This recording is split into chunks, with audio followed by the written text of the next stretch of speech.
আসসালামু আলাইকুম ও রহমতুল্লাহি ওবরাকাতু। আপনারা সকলে কেমন আছেন? নিশ্চয় আল্লাহ রহমতে আপনারা সকলেই ভালোই আছেন। আবার আপনাদের সামনে হাজির হলাম নতুন একটি গল্প বলার জন্যে। গল্পের নাম আশা মিটবে না।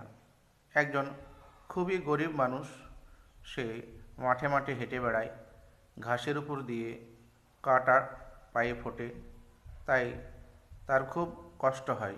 সে আল্লাহর কাছে বলে, ওগো আল্লাহ, আমি এতই গরিব মানুষ যে পায়ে দুটো চটি পর্যন্ত আমি কিনতে পারিনি।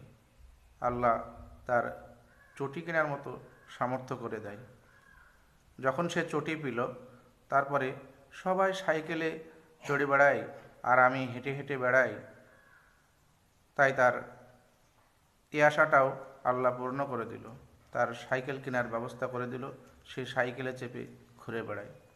তারপরে সে আবার আল্লাহর কাছে বায়না করলো, ওগো আল্লাহ, সবাই মোটর সাইকেলে ঘুরে বেড়ায়, খুব তাড়াতাড়ি যাওয়া যায়, আমার একটা হলে খুব ভালো হতো।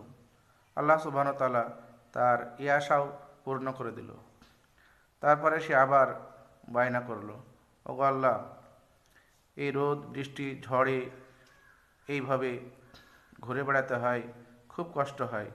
যদি একটা 4 চাকা গাড়ি হতো, তাহলে মনের ইচ্ছা আমার পূর্ণ হয়ে যেত। আল্লাহ সুবহান তাআলা এই আশাটাও তার পূর্ণ করে দিল। সে এবার 4 চাকা গাড়ি নিয়ে ঘুরছে। তারপরেই তার আবার বায়না হলো, ওগো আল্লাহ, আকাশপথে কত লোকে ঘোরে, আমার এই স্বাদটুকু, এই ইচ্ছাটুকু তুমি পূর্ণ করে দাও। যখন সে হেলিকপ্টারে চড়ে ঘুরছে, দেখছে নিচে কত সবুজ ঘাস, আর সেই ঘাসের ওপরে কত মানুষ হেঁটে বেড়াচ্ছে। সে মনে মনে ভাবছে, যদি ওই ঘাসের ওপরে হাঁটতে পারতাম তাহলে আমার খুব ভালো হতো।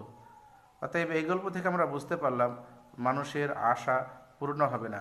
সে খালি পায়ে হেঁটে বেড়াচ্ছিল, এবার সে আকাশ পথে উড়ে বেড়াচ্ছে। তারপরেও সে আকাশ থেকে ভাবছে যে যদি ঘাসের ওপরে হাঁটতে পারতাম তাহলে আমার খুব ভালো হতো।